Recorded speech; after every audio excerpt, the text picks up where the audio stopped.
Audiolibro de la oscuridad de los colores, capítulo 30. La oscuridad de los colores.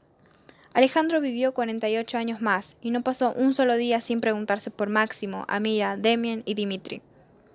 A los 29 se casó con Emilia, la hija de su jefe en el diario. Se fueron enamorando, en cruces casuales e intercambios de saludos formales por los pasillos oscuros de la redacción, hasta terminar sin poder sacarse los ojos de encima uno del otro.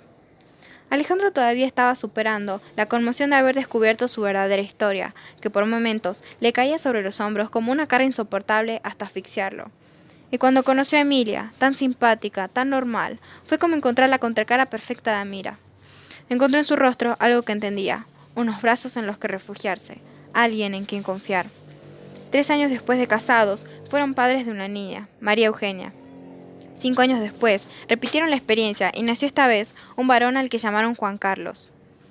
Alejandro visitaba seguido a su recuperada madre, doña Elma. Oían programas de radio, tomaban mate con bizcochitos, hablaban de política. No mencionaban al hombre que los había separado. No había tiempo para la pena. Juntos intentaron borrar el dolor.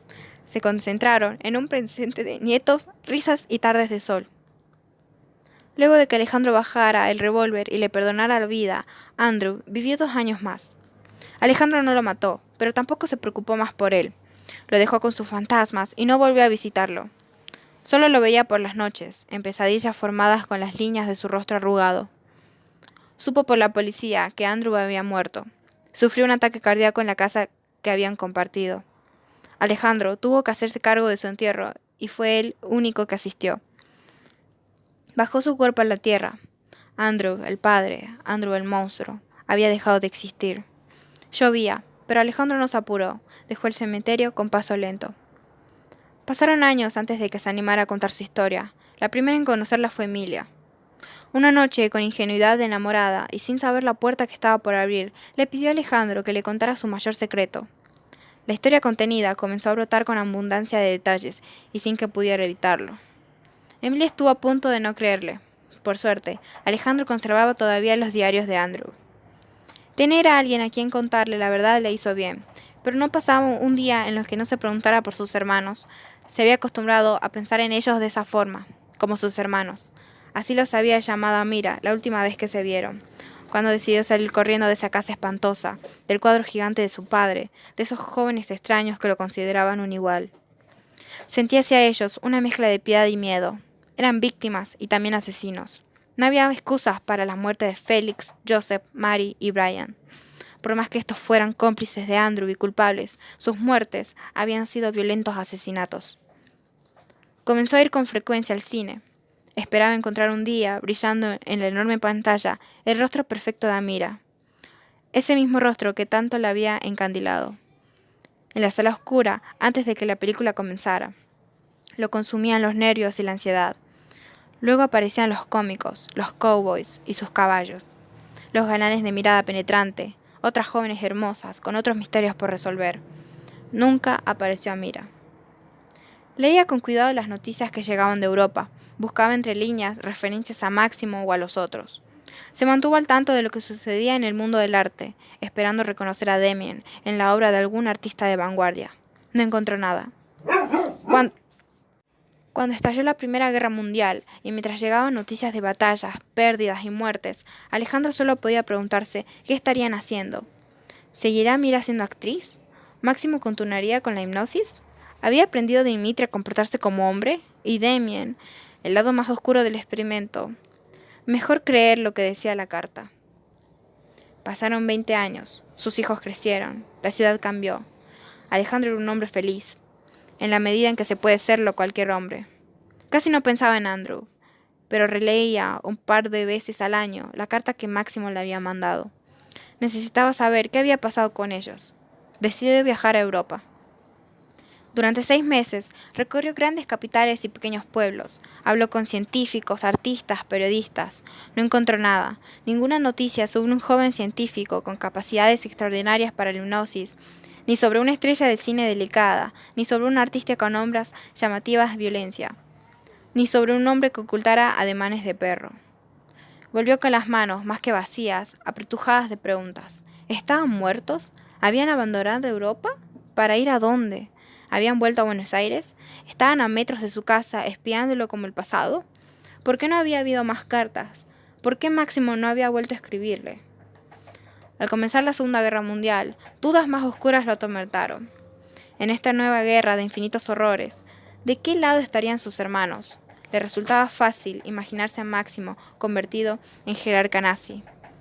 En la carta que le había mandado, ya 30 años antes, hablaba sobre el futuro y la nueva humanidad, con un tono de soberbia, similar a la de Andrew. Esta posibilidad no lo dejaba dormir. Miraba con atención las fotos de esos hombres que parecían normales, tratando de imaginar cómo se verían sus hermanos con varias décadas más y uniformes. Pero la guerra terminó. Los horrores del nazismo quedaron expuestos y no apareció ninguna pista sobre ellos. Con los años, comenzó a surgir una nueva posibilidad en la mente de Alejandro. Quizá no se habían convertido tampoco en monstruos nazis, quizás habían tomado el mismo camino que él, habían llevado vidas normales, habían sido felices. ¿Por qué no? Con el tiempo fue asumiendo que sus hermanos habían desaparecido, que no iba a resolver el misterio de sus destinos. Dejó de sentir la responsabilidad de descubrir la verdad y se sintió liberado. Podía dejar su mente divagar, imaginarlos como quisiera. A veces pensaba en ellos con los colores que Andrew les había designado. Máximo era verde, Amir azul, Dimitri marrón, Demian negro. Tal vez porque estaba seguro de que en esas décadas también habían cambiado de nombre muchas veces más. También porque era una forma de limpiarlos, de darle esos colores otro sentido que el experimento, y unir las dos imágenes que tenía de ellos, los jóvenes que había conocido y los niños que aparecían en el diario de Andrew.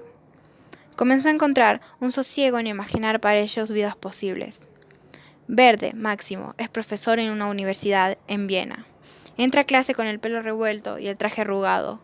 El alumnado sigue con atención sus ideas, fascinado con esa capacidad que tiene de encontrar en los temas más triviales una nueva e inesperada mirada. Amira, azul, ya mayor, aún brilla. La vida nunca dejó de ser un misterio para ella. Posa su vista sobre las cosas como aquella tarde en el zoológico, con la misma extrañeza.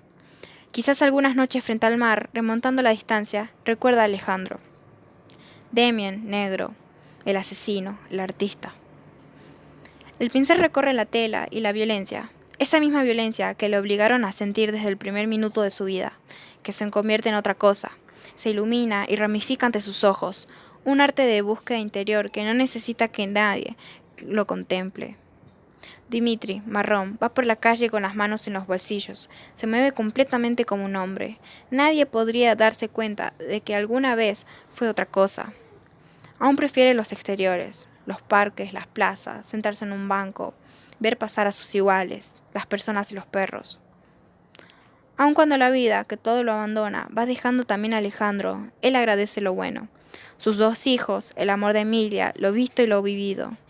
Pero sin dejar de tener presentes a sus hermanos, en un pensamiento que es recuerdo, pero también súplica, sosiego, posible cobijo, un pensamiento que es cuidado, como si estuviera abrazándolos, como si pudiera sanarle las heridas producidas por Andrew. Es lo que él puede hacer con ellos, que le abrieron los ojos cuando no quería ver. Ahora él los abraza, los cura. En el final, Alejandro está con ellos y les limpia toda oscuridad. Verde. Los engaños y las trampas se van. Solo queda en el cuarto lleno de libros, la charla profunda, la inteligencia más pura que haya conocido. Azul. ¿Y si fue amor? Ya no hay mentiras. Amira no puede mentir. En su mundo de sueño no hay verdad, pero tampoco mentira. Negro, temido, incomprensible, tanto que duele pensar en él. Marrón. Ya nunca más un animal sudoroso y maloliente. Ahora un hombre, una persona. Todos ellos personas, a pesar de las torturas, del encierro, de la negación, porque los colores nacen de la luz, no de la oscuridad, y eso es lo que ellos son, colores, verde, azul, negro, marrón, blanco.